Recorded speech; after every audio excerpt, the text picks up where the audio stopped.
Item ಯಾವುದೇ ಇರಲಿ try ಮಾಡಿ ಆಚಿ ಚಿಕನ್ ಮಸಾಲಾ. ಬಿಡದಿಯಲ್ಲಿ ಅಧಿಕಾರಿಗಳಿಗೆ ಪೊರಕೆಯಲ್ಲಿ ಹೊಡೆದ ಪ್ರಕರಣಕ್ಕೆ ಸಂಬಂಧಪಟ್ಟಂತೆ ಕಲಬುರಗಿಯಲ್ಲಿ ಬಿವೈ ವಿಜಯೇಂದ್ರ ರಿಯಾಕ್ಟ್ ಮಾಡಿದ್ದಾರೆ. ಸರ್ವೆಗೆ ಹೋದ ಅಧಿಕಾರಿಗಳ ಕಾರನ್ನ ತಡೆದು ಗಲಾಟೆ ಮಾಡಲಾಗಿದೆ. ಆದರೆ ಸಿಎಂ ಧೋರಣೆಗೆ ಅಧಿಕಾರಿಗಳು ಬಿಸಿಯನ್ನ ಫೇಸ್ ಮಾಡ್ತಾ ಇದ್ದಾರೆ.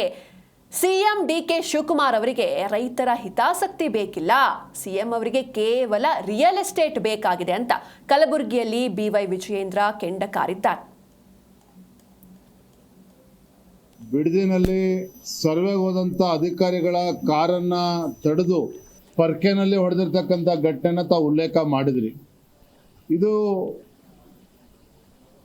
ಈ ರಾಜ್ಯದ ಮುಖ್ಯಮಂತ್ರಿಗಳು ರೈತರ ಬಗ್ಗೆ ಕಾಳಜಿ ಇರದೇನೆ ರಿಯಲ್ ಎಸ್ಟೇಟ್ ಬಗ್ಗೆ ಕಾಳಜಿನ ತೋರ್ತಾ ಇರ್ತಕ್ಕಂಥ ರಾಜ್ಯದ ಮುಖ್ಯಮಂತ್ರಿಗಳು ಡಿ ಕೆ ಶಿವಕುಮಾರ್ ಅವರು ಏನಿದ್ದಾರೆ, ಇವರ ಧೋರಣೆಯ ಪರಿಣಾಮವಾಗಿ ಇವತ್ತು ಅಧಿಕಾರಿಗಳು ರೈತರ ಬಿಸಿಯನ್ನ ಎದುರಿಸಬೇಕಾಗಿದೆ, ರೈತರ ಸಿಟ್ಟನ್ನು ಎದುರಿಸಬೇಕಾಗಿದೆ.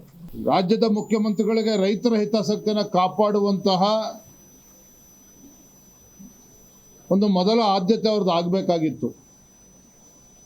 ರೈತರ ಹಿತಾಸಕ್ತಿಯನ್ನು ಬದಿಗಿಟ್ಟು ರಿಯಲ್ ಎಸ್ಟೇಟಿಂದ ಹೋಗ್ತಾ ಇರುವಂಥ ಪರಿಣಾಮವಾಗಿ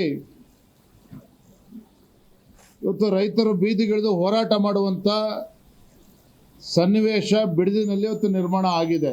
ನಾನು ಬೀದರ್ನಲ್ಲೂ ಕೂಡ ಮಾತನಾಡ್ತಾ ಹೇಳ್ತಾ ಇದ್ದೆ, ನೂತನವಾಗಿ ಪ್ರಮಾಣ ವಚನವನ್ನು ಸ್ವೀಕಾರ ಮಾಡಿರುವಂತಹ ಮಾನ್ಯ ಮುಖ್ಯಮಂತ್ರಿಗಳು ಈ ಕಾಂಗ್ರೆಸ್ ಸರ್ಕಾರದ ಅವಧಿಯಲ್ಲಿ ಹಿಂದಿನ 3 ವರ್ಷಗಳ ಕಾಲ ಉತ್ತರ ಕರ್ನಾಟಕದ ಬಗ್ಗೆ ಯಾರು ತಲೆ ಕೆಡಿಸ್ಕೊಳ್ಳೋಕೆ ಸಾಧ್ಯ ಆಗಲಿಲ್ಲ. ಹಿಂದಿನ ಮುಖ್ಯಮಂತ್ರಿಗಳಿಗೆ ಉತ್ತರ ಕರ್ನಾಟಕದ ಅಭಿವೃದ್ಧಿಯ ಬಗ್ಗೆ ಚಿಂತನೆ ಮಾಡಲಿಲ್ಲ, ಕಲ್ಯಾಣ ಕರ್ನಾಟಕದ ಅಭಿವೃದ್ಧಿ ಬಗ್ಗೆ